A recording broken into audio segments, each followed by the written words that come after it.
หวานหวานบานงามฝนตกใส่แล้วก็ปงยอดดีเนาะปลูกไว้แคมหัว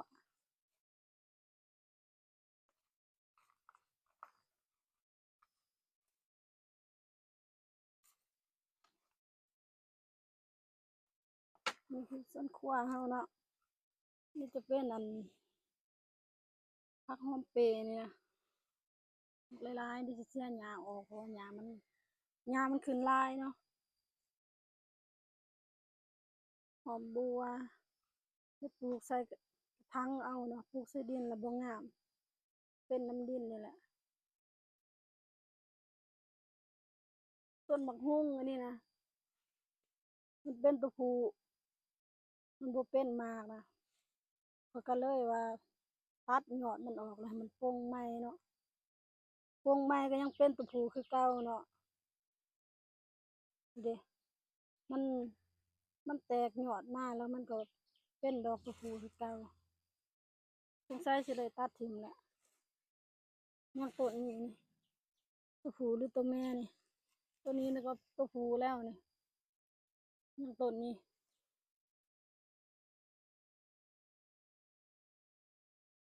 นี่แบะมะเขือนี่ก็แบะกิน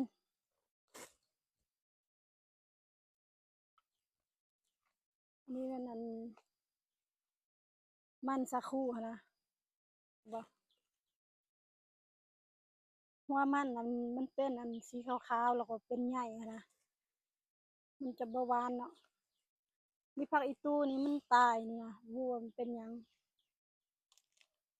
นี่ขอกระปลูกอ้อยแดอยู่นี่สิได้บ่เอามันคือตายเลยซั่นปลูกอ้อยไว้กินเนาะมีคานี่ปลูกแต่เฮิงแหละบ่ขึ้นบ่ได้กินดอกนี่มันต้นอันนี้ออกคมๆแต่บ่เคยเห็นว่ามันหัวมันสิเป็นกลิ่นบ่หรือว่าเป็นแบบใดบ่ฮู้ว่ามันอิหยังรู้แต่ว่ามันต้นเนาะเดี๋ยวเราก็สิปลูกอันนี้ฮู้ว่าสิออกบ่มักสู้เนาะแต่ว่าทางไต้เพิ่นจะเอิ้นว่ามักเสวอเดี๋ยวเขาสิปลูกอยู่นี่พูนบอนบอนมันถึกแดดพุ่นน่ะเนาะ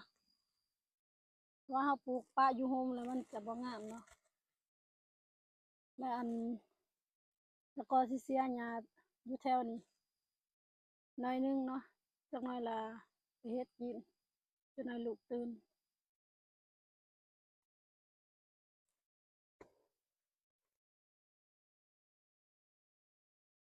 ถ้าปลูกนี้ถ้ามันขึ้นเนาะเราก็จะเฮ็ดข้างนี้แบบนี้ปลูกนี่แหละมันก็ต้นมะเขือเนาะปลูกนี่ซะก็ทิ่มผักห่มนี่บ่ประโยชน์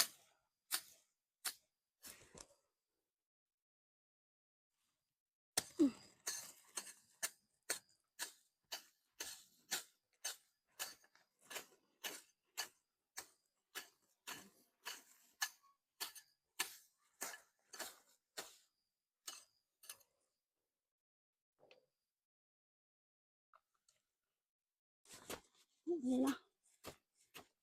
บ่ฮู้ว่ามันสิออกบ่คือว่ามันบ่ทันแก่ปานใดเนาะ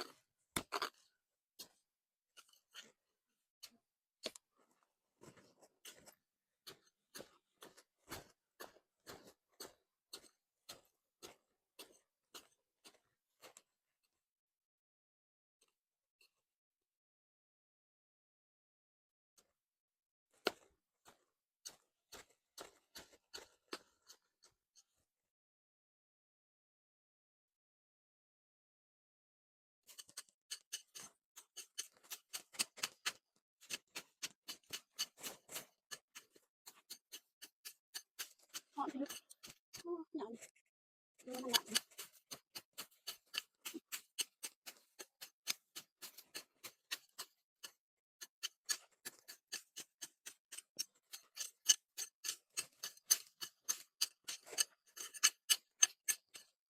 กำลังอยู่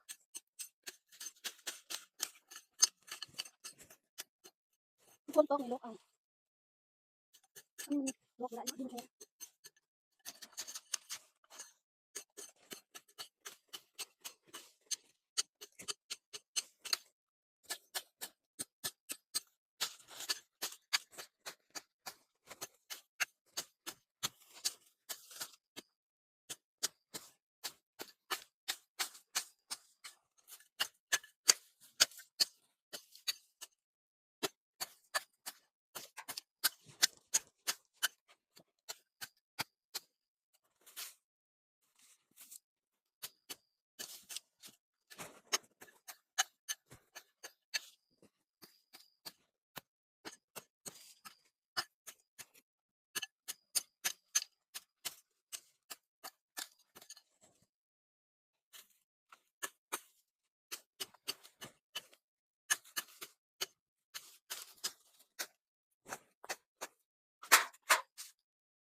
โตอันตรายหอยทากนี่แหละมันกินผักเนาะ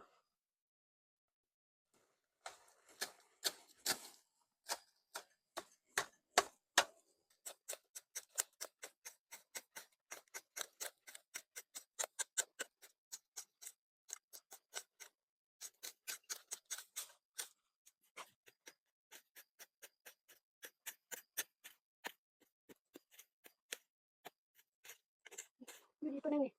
เห็นปะเอาทากนี่นะอืมว้าวเกือบต้นมะเขือกลับไปเนาะ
เนาะ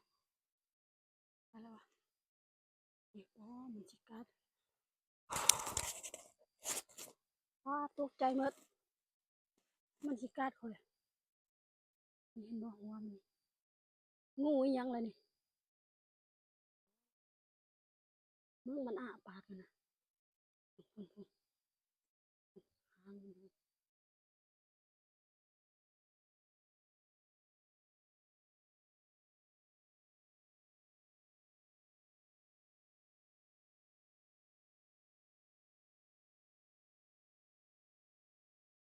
องูกัดกันเนาะเพราะอะไรเนาะเนาะการหอนนายสิขึ้นไปเฮ็ดกินกันเนาะเจองูแดตกใจนำงูเด้เนาะเดี๋ยวแม่มือสิได้จบคลิปเพียงเท่านี้ก่อนเนาะขอบใจทุกคนที่เข้ามาเบิ่งคลิปของแม่มือเนาะเบิ่งแล้วก็กดไลค์ให้แม่มือแดกดคอมเมนต์แหน่ก็ได้เนาะว่างูมันเป็นงูหยังผู้ใดฮู้เนาะยาหกลายนี่แหละย้านมันขึ้นเฮือนเนาะจบคลิปเท่านี้ก่อนบ๊ายบาย